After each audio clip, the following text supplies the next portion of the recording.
만남의 축복을 주시겠다라는 그 응답이었어요. 저는 너무나 감사한 거는 일단 저는 그래서 이 교회 와가지고 원로 목사님을 만났는데 정말 그냥 빈말이 아니라 제가 요새 근처에 있는 분들을 만나면서 이렇게 얘기를 들어보면 우리 원로 목사님 같은 분은 없다라고 상대들이 얘기를 합니다. 상대들이.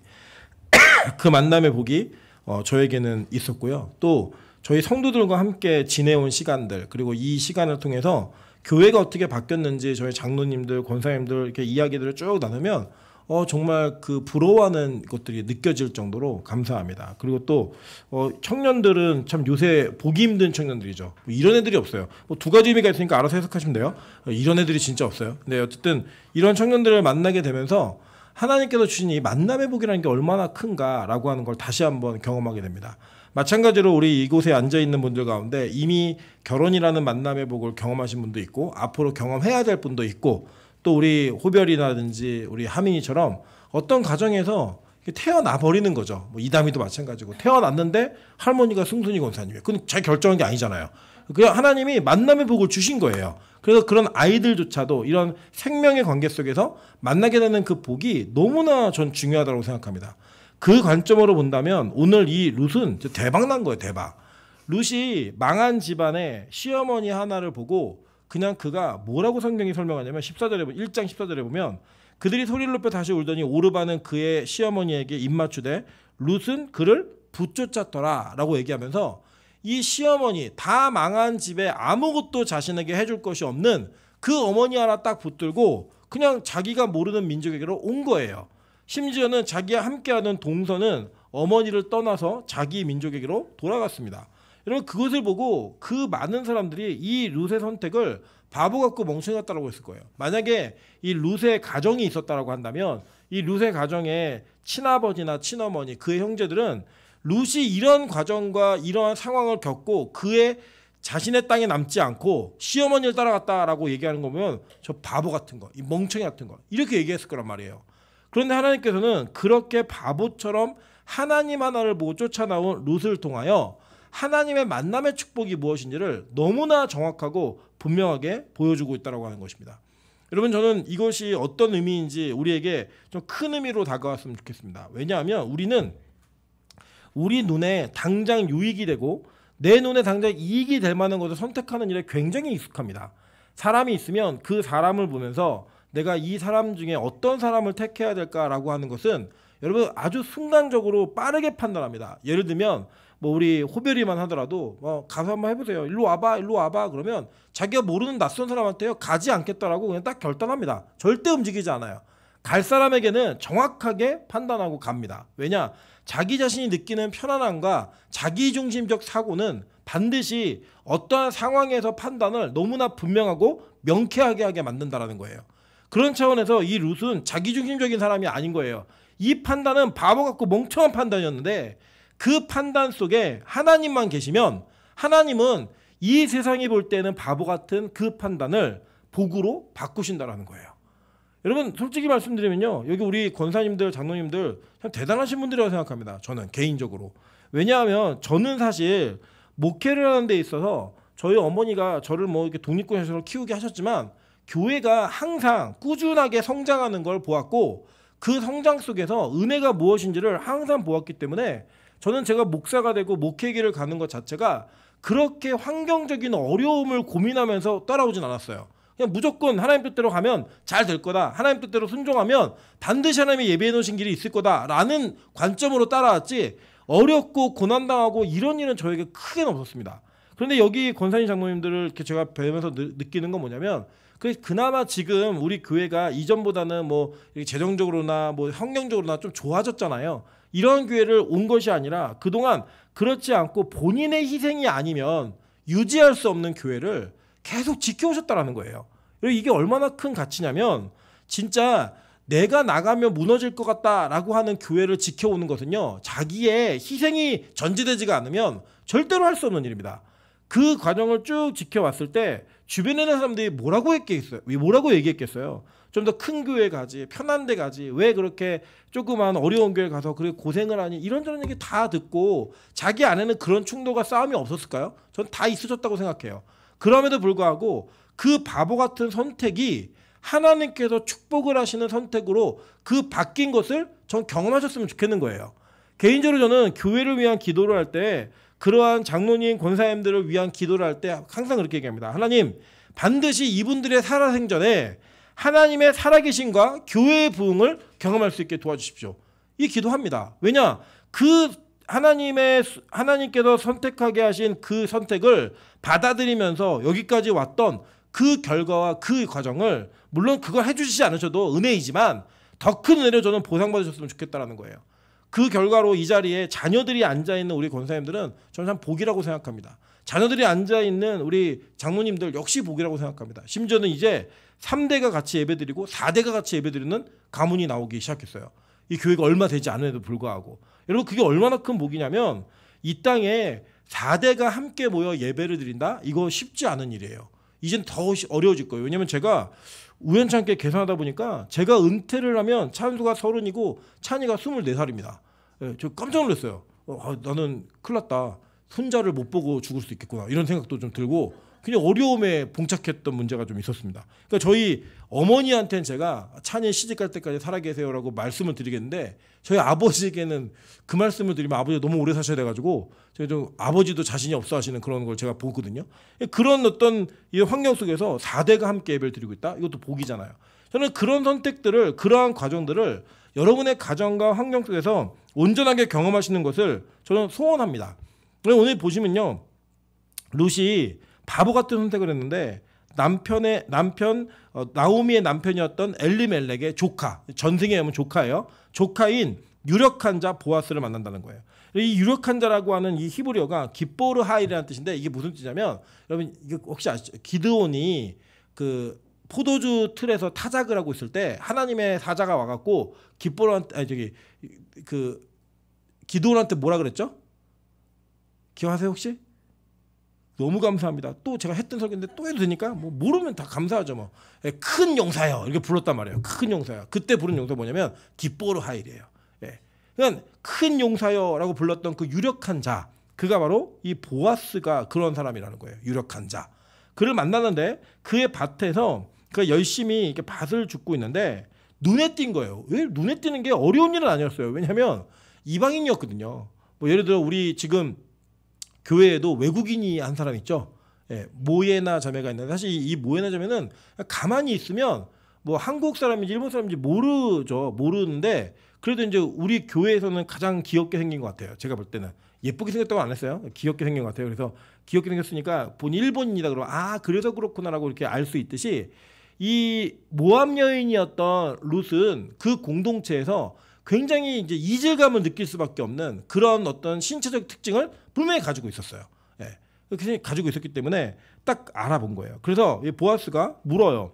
저 사람 누구의 소년이? 이렇게 묻습니다. 이 소녀라고 얘기하는 게 이제 한글 번역으로는 굉장히 다정다감한 뭐 이런 표현일 수도 있지만 여기서 말하는 건 그냥 이렇게 생각하시면 돼요. 저 집에서 일하는 무슬인 저 누구니? 어느 집 무슬이니? 뭐 이 정도 개념인 거예요. 그냥 집에 일하는. 왜냐면 여기 보시면 뒤에 너 딴 데 가지 말고 나의 소녀들하고 함께 있어. 이건 뭐냐면 보아스 집안에 일을 해주고 있는 그 소녀들을 얘기하는 거거든요. 여자들을. 그러니까 요 같은 급으로 이렇게 부른 거예요. 어느 집에서 온 사람이야? 이렇게 물은 거예요. 그랬더니 이 사환이 뭐라고 대답하냐면 6절 한번 보세요. 베는 자를 거느린 사환이 대답하여 이르되 이는 나오미와 함께 모압 지방에서 돌아온 모압 소녀인데 라고 이야기를 해요.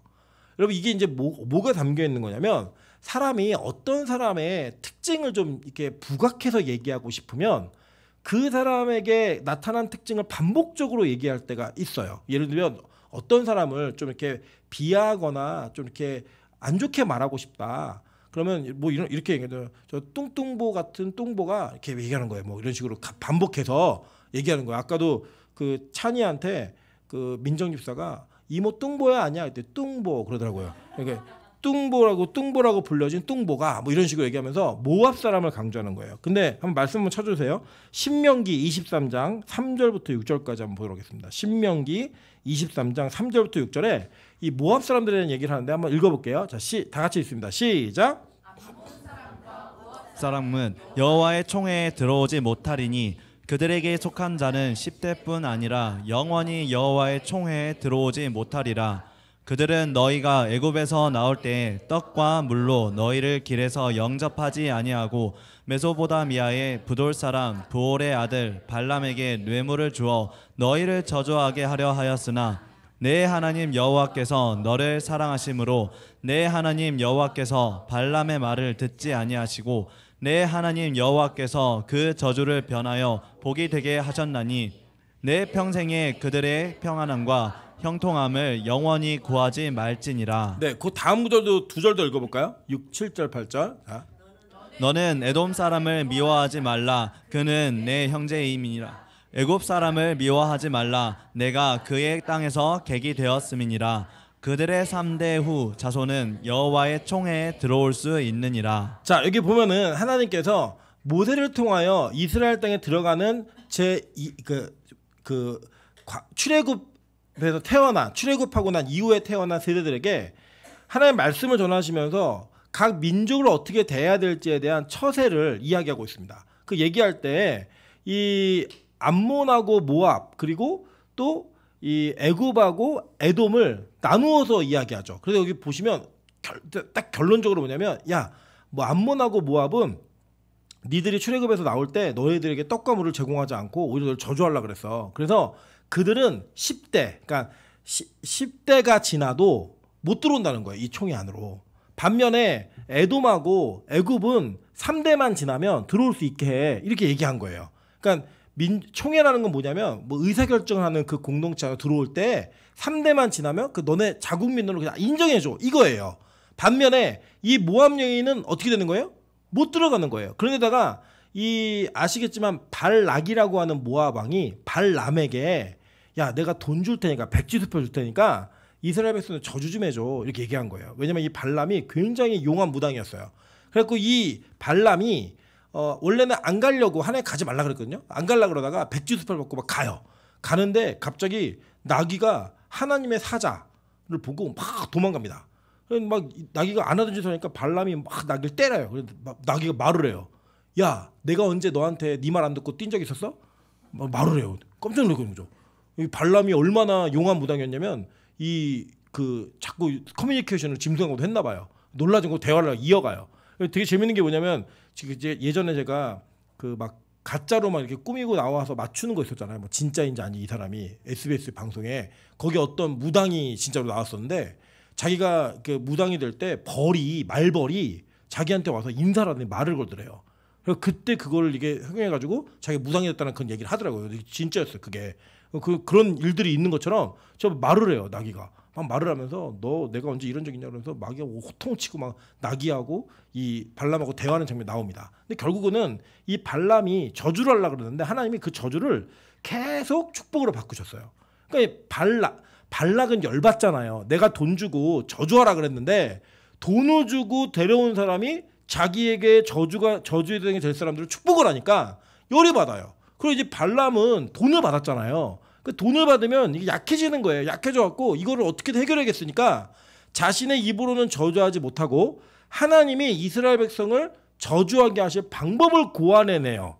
그게 뭐냐면 이 시딤이라고 하는 곳에서 모압 여인들에게 옷을 헐벗게 해가지고 이 이스라엘 백성을 붙여버린 거예요. 그 계략을 누가 줬냐? 발람이 준 거예요. 발람이. 그래서 이 이스라엘 백성들에게는 모압 여인 그러면 음란한 여자라고 하는 타이틀이 붙어 있는 거예요. 그러니까 이미지. 예를 들면 우리도 뭐 한국 남자, 중국 여자 뭐 이런 그 사람의 특징이 있잖아요. 특징. 이런 사람 어떤가, 그 사람이 어떤 마음으로 사는가, 민족적 기질이 있는 것처럼 이 모압 여인들을 이스라엘 백성들이 생각할 때는 이 사람들은 음란한 사람들이다라고 하는 전제를 가지고 있었다는 거예요. 그러니까 이 사화는 이 모압 소녀를 대하고 있는 그 특징이 어떻게 드러나냐면 모압 지방에서 돌아온 모압 소녀인데라고 얘기를 해요. 굳이 할 말이 있어. 이거 말 안 해도 되는 말이잖아요. 뭐 예를 들면 쟤는 누구니? 했더니 쟤 미국에서 오네요. 그렇게 어느 나라 사람이겠어요? 미국 사람이죠. 뭐 뭘 고민을 해요. 그냥. 그런데 이거를 반복해서 저 미국에서 온 미국인이에요. 이게 무슨 얘기인지 이해되시죠? 그러니까 이게 존경하고 뭐 존중하는 이런 뜻이 아니라 거들떠보지 않아도 되는 그런 뭐 이게 별로 가치 없는 애입니다. 이런 얘기를 강조하기 위해서 모압 지방에서 모압 소녀입니다 라고 얘기를 해요. 그런데 이걸 뭐라고 해요? 7절 보세요. 그의 말이 나로 베는 자를 따라 단 사이에서 이삭을 죽게 하소서 하였고 아침부터 와서 잠시 집에서 쉰 후에 지금까지 계속하는 중이니이다 라고 얘기했어요. 그러니까 이거를 뭐 칭찬만으로 받아들이시면 안 돼요. 왜냐하면 나중에 보아스가 소년들에게 명령을 뭐라고 내냐면 쟤 건들지 마 라고 얘기했어요. 그러니까 아마 사화는 어떤 뉘앙스로 얘기를 한 거냐면 아유 저 모압에서 온 모압 여자인데요. 제가 와가지고 얼마나 가난한지 이거 우리 여기 좀 떨어진 거 줍겠다고 그걸 얘기하는데 아우 쉬지도 않고 주세요. 다 주워가게 생겼어요 지금. 이런 식으로 얘기하는 거예요 지금. 어떤 말인지 이해되시죠? 그러니까 억척스러워가지고요. 아우 다 주워가네요. 얘기하는 거예요. 그러니 보아스의 눈에는 이 모압 여인이었던 룻이 이 사환의 이야기하고는 다르게 들리는 거예요. 여러분 저는 여기서 우리가 삶의 지혜를 좀 하나 얻었으면 좋겠는데 제가 예전에 그 목회 초년생일 때는 목회를 하다 보면은 이게 청년들과 상담도 많이 하게 되고 얘기를 되게 많이 하게 돼요. 제가 근데 그 초보 목회자일 때는 어떤 실수를 많이 했냐면 한 사람의 이야기를 듣고 그 상황을 판단했어요. 예를 들어서 주한자매하고 향미자매하고 오늘 싸우잖아요. 각자를 상담을 하면 이런 나쁜 여자가 없어요. 제가 순화해서 얘기한 거예요. 죽여야 되는 여자예요 서로. 그래서 얘기를 시작하는데 얼마나 상대가 나쁜지를 막 얘기를 해요. 근데 만약에 제가 향미를 먼저 만나서 얘기를 듣잖아요. 주한이 쫓아내야 되네요 우리 교회에서. 그래 주한이 얘기를 먼저 듣잖아요. 향미는 북으로 돌려보내야 되네요. 이게 한 사람 얘기만 들으면 그래요. 근데 양쪽 얘기를 다 들으면 정확한 상황 판단을 할 수 있는 지혜가 생겨요. 아 이거는 이쪽에서 좀 과장한 거. 이 얘기는 여기서 저는 항상 그런 얘기가 있으면 무슨 얘기를 들으면 제가 상대방한테 물어보겠다고 얘기를 반드시 합니다. 나 이거 네가 얘기한 거 물어볼 거야 이렇게 얘기를 해요. 그리고 이 얘기를 다 듣고 난 다음에 판단을 해요. 근데 적어도 그 방면에 있어서 보아스는 이 사환의 말을 그대로 받아들이는 바보 같은 지도자는 아니었어요. 리더는 아니었어요. 그 얘기를 다 듣고 난 다음에 뭐라고 얘기냐면 룻을 야 너 딴 데 가지 말고 여기 이삭을 주러 다른 밭도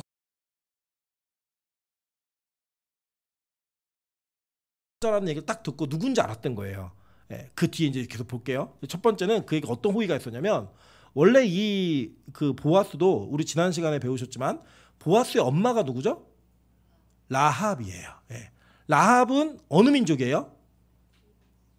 함 족속의 가나안 민족이었다고요.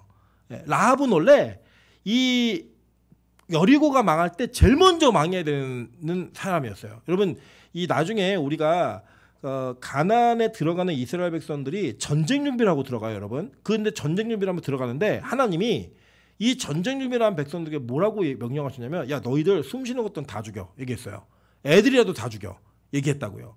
그런데 그 심판이 우리가 볼 때는 어떻게 하나님 그런 명령할 수 있어? 라고 얘기하지만 실제 성경을 보면 하나님은 이 여리고성 가나안 족속의 죄가 가득 찼기 때문에 이제는 다 죽여야 되고 그 죽는 것의 거룩한 성전, 그러니까 홀리워로서의 그 전사들로 이스라엘 백성을 선택하신 거예요. 그 들어가서 죽여야 되는 겁니다. 그러니까 이 도시는 어떤 도시냐? 환락과 죄와 하나님이 싫어하시는 게 가득한 도시예요. 근데 그 도시에서 직업이 뭐였어요? 창기였다고요, 라합이. 그럼 언제 몇 번째로 죽어야 돼요? 제일 첫 번째로 죽어야 되는 죄의 목록의 여인이었어요. 근데 자기 어머니가 그 환경 속에서 예수를 믿고 구원받아 하나님의 은혜 안으로 들어왔던 경험이 있는 거예요. 여러분 라합이 누구랑 결혼했는지 아십니까?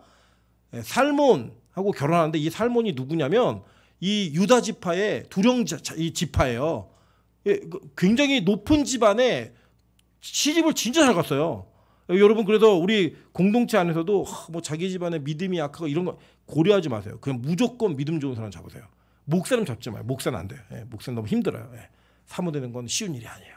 저희 아내한테 상담해 보세요. 절대 가지 말라고 아마 얘기할 겁니다. 저희 아내가 그 찬이를 목사를 만든 지 3월 만들겠다 그래서 저는 개인적으로 반대하고 있습니다. 그래서 시집 안 보낼 거예요. 어쨌든 간에 그렇게 이렇게 이 상황 속에서 그의 가문으로 들어와서 그는 이 자기의 어머니의 직업이 기생이었고 사실 기생의 아들이에요. 그리고 이 모압 여인이었던 룻은 누구냐면 이 음란한 민족의 상징이었던 모압 여자인 거예요. 그 이 모든 게 다 준비가 되어 있는 거예요. 준비가. 하나님이 그를 받아들이기 어렵지 않도록 다 준비를 시키신 거예요. 그래갖고 이 과정을 겪게 되니까 그는 사환의 말을 그대로 받아들인 게 아니라 자기가 받은 은혜와 자기가 경험했던 하나님의 구원을 이 자기의 삶 속에서 실현해가며 사는 거예요. 여러분 되게 웃긴 게 뭔지 아세요? 죄인이었던 인간들이 구원을 받아서 교인이 되잖아요. 죄인을 싫어해요. 네. 자기도 죄인이었는데 자기가 죄인이어서 구원을 받았는데 그 구원받은 자가 죄인이 교회 안에 들어오면 싫어한다고요. 이게 말이 돼요 이게? 원래 우리가 그랬던 인간이잖아요. 그랬던 인간이기 때문에 우리의 구원은 다른 이들에게 구원으로 연결될 수 있는 통로로 연결돼야 됩니다. 아멘? 여러분 빛과 공경에 그 여유가 있으셔야 돼요. 우리가 우리의 눈으로 판단하고 우리의 눈으로 결정하는 모든 것들은 지금 우리가 그래도 신앙생활을 10년, 20년, 30년 했으니까 이전보단 나으시겠죠. 그런데 여러분 이전에는 어땠냐고요. 이전에는. 여러분 이전에요. 우리 희연 집사가 여기 그러다가 하은 자매가 뭐라고 하냐면 자기 여기 머리숱이 없대요. 막 그걸 간증하는 거예요. 울먹이면서 왜 그러냐. 희연이 언니가 어렸을 때 하도 끄드러진 게 갖고 머리가 다 빠졌다는 거예요. 그랬더니 우리 희연 집사가 변화되어 가지고 이제는 사람들을 끄드는 사람이 아니라 사람들을 믿음으로 끌어내는 사람이 됐어요. 남편 끌어왔죠. 그리고 애기 끌고 오고 있죠. 그리고 사장님도 웬만하면 안 하려고 버텼던 기쁜 주사 끌어왔죠. 막 이래갖고 자기 못하니까 언니가 해. 그래갖고 막 하고 뭐 이런 일이 벌어졌어요. 그러면 제가 거의 이건 맞는 예언 같은데 하민이가 호별이 찬이 막 다 끄들 거예요. 막 그걸 끄들 때 저희가 무슨 눈으로 봐야 되냐면 얘는 희원처럼 변할 거야. 이거를 갖고 있어야 되는 거예요. 이거를. 이 여유를. 엄마가 엄마도 그랬는데 너까지 그래. 그러지 마시고 야 나도 변했는데 너는 안 변하겠니? 이러면서 은혜 눈으로 바라보는 게 생겨야 되는 거예요. 제가 왜 이렇게 부모 자식 간의 관계로 얘기하냐면 우리 공동체 안에 무언가 죄를 짓고 죄가 죄인지도 모르고 들어오는 죄인들이 있어요. 근데 원래 우리가 그랬다고요. 그렇기 때문에 그들을 어떤 눈으로 봐야 되냐면 하나님의 은혜가 임하면 야 기생의 아들인 내가 유력한 자가 되었는데 모함 여인인 게 무슨 의미가 있겠니? 그러면서 그를 안는 거예요. 그를 이 은혜로 감싸 안는 거예요. 그래서 여러분 사랑받은 자가 사랑을 할 수 있어요. 저는 빛과 소금 교회가 하나님의 사랑을 많이 받는 교회 되기를 주님으로 축원합니다. 우리 교회가 어려운 환경 속에서도 그 별로 넉넉하지 않은 환경 속에서도 이렇게 신학생들의 학비를 대준다는 얘기 듣고 되게 놀라시더라고요. 주변에 있는 어른들이. 근데 저는요. 제가 그 은혜를 입었어요. 교회에게. 제가 말씀드렸지만 제가 신대원을 다니고 또 THM 하는 과정 속에서 학비가 정확하게는 기억이 안 나는데 한 5천만 원 정도 될 거예요. 전체가. 근데 제 돈 딱 5만 원 쓰게 하셨어요. 제 돈 진짜 딱 5만 원. 다 주변에 권사님들이 개인적으로 도와주시고 교회가 반 도와주고 나머지 것들 막 성경 공부하시는 분들이 모아가지고 이렇게 학비 대주시고 저는 말한 적도 없는데 그렇게 일들이 벌어져서 제가 그 과정들을 다 마치게 하는 은혜를 제가 입었다고요. 그러니까 저는 항상 제가 그 빚을 지고 살고 있어요. 교회 공동체가 그렇게 한 사람을 키워내면 어떤 은혜가 임하는지를 알고 있어요. 왜냐? 제가 여기에 이렇게 서 있을 수 있는 이유는 다 그분들이 계셨기 때문에 지금 제가 그 과정에 있는 거거든요. 저는 우리 교회를 거쳐간 사역자들, 우리 교회를 거쳐가고 있는 새신자들이 어딘가에 가서 빛과 소금 교회가 나를 이렇게 해줘서 내가 지금 이렇게 되었다라고 말할 수 있는 간증들이 참 많아지기를 소원합니다. 여러분 그것을 절대 아깝게 생각하거나 절대 어렵게 생각하지 마세요. 그냥 이거는 은혜예요. 은혜. 하나님의 은혜를 입은 자들이 어떻게 은혜를 흘러보내는가를 계속 경험하셔야 돼요. 저는 이 경험이 계속 커지기를 소망합니다. 왜냐하면요. 이 경험을 계속 하잖아요. 그러면 진짜 믿음이 생겨요. 여러분 한번 생각해 보세요. 하늘문 성도들이 자기네 교회 건축하는 포크레인을 딱 대는데 통장에 있는 1억을 다 해외 선교로 보낸다? 누가 찬성하겠어요? 그거를요. 어떻게 찬성하겠어요? 그거를. 근데 그걸 찬성했더니 그걸 보냈더니 하나님이 저렇게 풍성하게 해주신 거예요. 제가 정확히 모르는데 저희 어머니가 엄마 하늘문 자산이 얼마나 돼? 그때 막 계산하시더니 한 500억 되는 것 같아. 이게 계시더라고요. 포크레인 될 때 아무것도 없었던 3천만 원 갖고 계약했던 그 교회가 흘러보내는 일을 계속했더니 하나님이 계속 맡기시는 거예요. 계속. 지금도 흘러보내요. 그 교회는. 여러분 저는 우리 교회가 그런 교회 되길 소망합니다. 이게 뭐 어떤 누구의 이름 냈고 이런 게 아니라 그냥 우리 교회 공동체가 그런 교회가 되길 소망하는 거예요. 와 별로 얼마 되지 않는 교회가 이런 일을 할 수도 있구나. 이런 일이 가능하구나. 여러분 진짜요. 제가 보니까요. 그냥 이게 없으니까 진심으로 하는 얘기예요. 우리 이주영 목사님이 처음에 우리 교회 왔을 때 그렇게 그러니까 설교의 자질은 있었지만 저 설교가 너무 어두워서 별로 마음에 안 들었어요. 그 항상 그 약간 어두움 있잖아요. 아시죠? 예, 그 저변에 깔리는 그 어두움. 그런데 우리 교인들이 응원해주고 기도해주고 막 사랑을 해줬더니요. 저는 제 주변에 지금 있는 부교육자 가운데 이주영 목사 먹고 설교 잘하는 목사가 없어요. 예, 진짜예요. 그 여러분 키우신 거예요. 나중에 이주영 목사 훌륭한 목사 되면 찾아가세요. 가서 너 내가 그때 설교 들어줘가지고 너 지금 이렇게 된 거야. 얘기하세요. 아니 진짜. 그리고 밥도 얻어먹고 하세요. 큰 목사 되면. 제가 그랬어요. 이제 큰 목사 돼서 500명 있는 교회가 우리 교회 스타리아 사내라고 제가 얘기했어요. 예. 무조건 500명 되는 교회는 다 스타리아 사내야 돼요. 노대현이 됐든 누가 됐든 미나영은 개척하면 안 돼. 미나영 계속 끝까지 데리고 있어야 돼요. 예. 어쨌든 간에 그렇게 하나님이 주시는 은혜가 흘러내려갈 때 결국은 그 은혜를 통하여 하나님의 일을 하시는 거예요. 그럼 보세요. 룻이 다윗의 족보로 들어오는 건 누구의 일이에요? 하나님의 일이에요. 근데 그 하나님의 일이 진행될 때 하나님은 사람을 사용하세요. 누군가는 사용하시는 거예요. 보아스가 안 한다 그랬으면 다른 사람, 보아스가 아니라 너아스를 선택해서라도 하나님은 그 일을 하셨어요. 그죠? 저는 우리 빛가서 공교회가 하나님이 사용하시는 교회가 되길 바라는 거예요. 우리 교회가 안 한다 그러면 우리 교회 하나님 우리 교회 매일 예배 못 드리겠어요? 누군가 매일 예배 드릴 거예요. 하나님 우리 교회가 선교 못 하겠어요? 누군가 통해서 그 일을 하실 거예요. 그래서 저는 싫어요. 우리 교회에 티어가 왔을 때 안 놓쳤으면 좋겠어요. 아멘?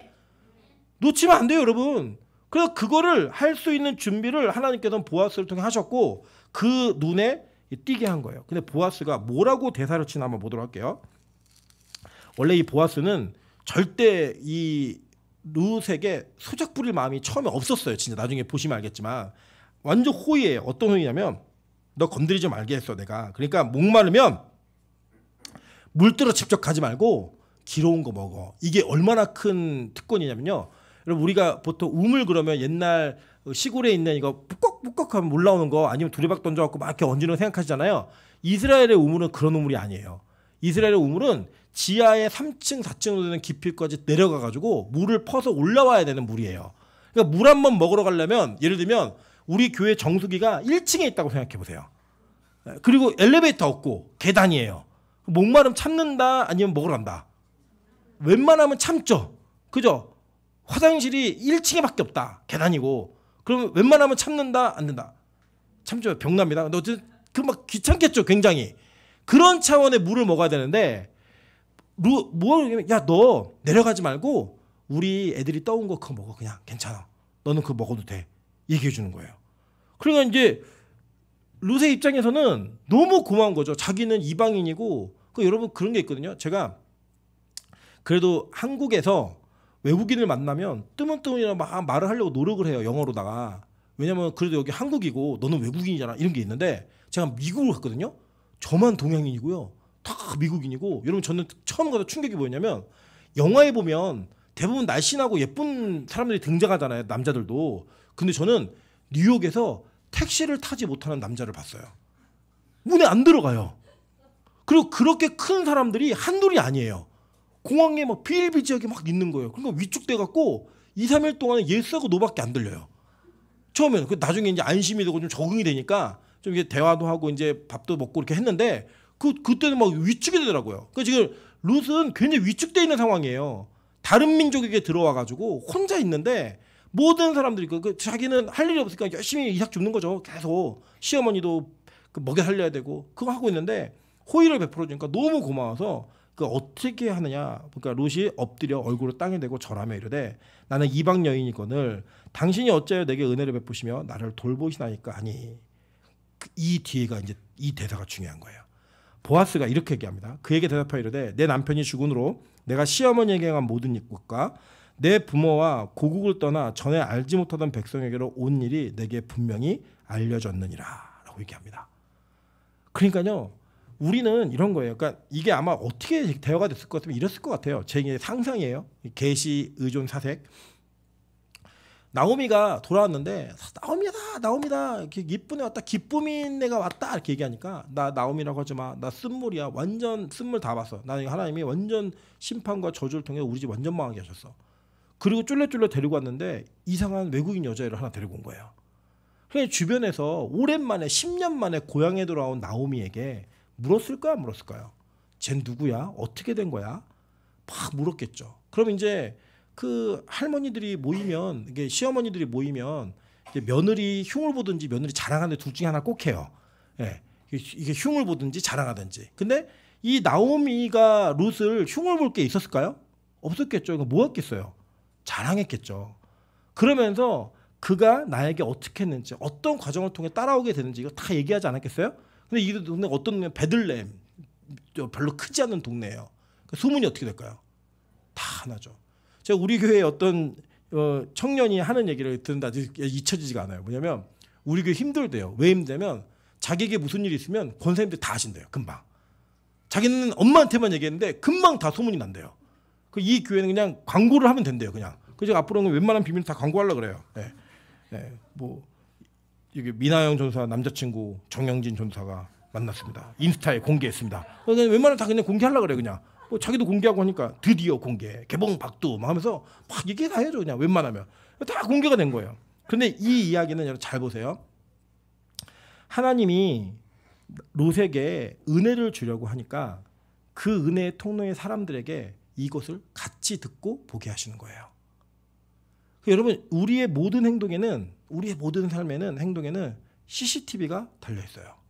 하늘의 CCTV가. 하나님은 그 모든 것을 다 기억하세요. 그리고 그 기억한 것을 하나님이 일하실 때는 사람들에게 다 알게 하세요. 여러분 제가 아주 안타까운 이야기지만 정확한 이야기 중에 하나 뭐냐면, 어떤 남자하고 여자하고 이렇게 연애를 했어요. 근데 연애를 했는데 처음에는 집에서 다 축복을 받다가 나중에는 이 남자네 집에서 여자애를 엄청 반대하기 시작했어요.